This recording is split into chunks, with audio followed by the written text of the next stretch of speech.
সব প্রশ্নের উত্তর দেওয়ার পরেও আপনারা নাম্বার কাটছেন আর বাংলাকে চোর বলছেন। চোরের গদ্দারদের নিয়ে আপনারা মিটিং করছেন আর আপনারা বাংলাকে চোর বলছেন। লজ্জা করে না? লজ্জা, ঘৃণা, ভয় তিন থাকতে নয়, একটা কান না কাটা থাকলে আর একটা কান কাটার ভয় থাকে। এদের দুটো কানই কাটা, তাই কান কাটার কোনো ভয় নেই। জিজ্ঞেস করুন না, একবার ভেবেছেন এই যে আপনি বারবার আসছেন ইলেকশনের আগে, ঠিক পরিযায়ী পাখির মতো ইলেকশন আসলেই আপনারা রোজ আসেন।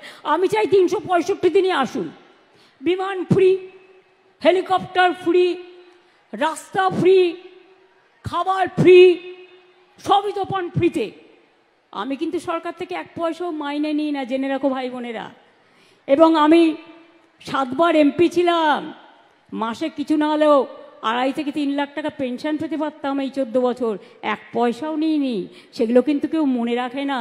আর পশ্চিমবঙ্গ সরকারের চিফ সেক্রেটারি বসে আছে, তার সামনে বলছি, আমি কোনো সার্কিট হাউসে গেলেও সেখানেও টাকা দিয়ে থাকি। আমি বই লিখি, সেই টাকা থেকে যা পাই। আমি গান লিখি, গানের থেকে যা পাই আমার চলে যায়। আমি একা মানুষ, আমার কিসের দরকার? কিসের দরকার? খাই তো একবেলা।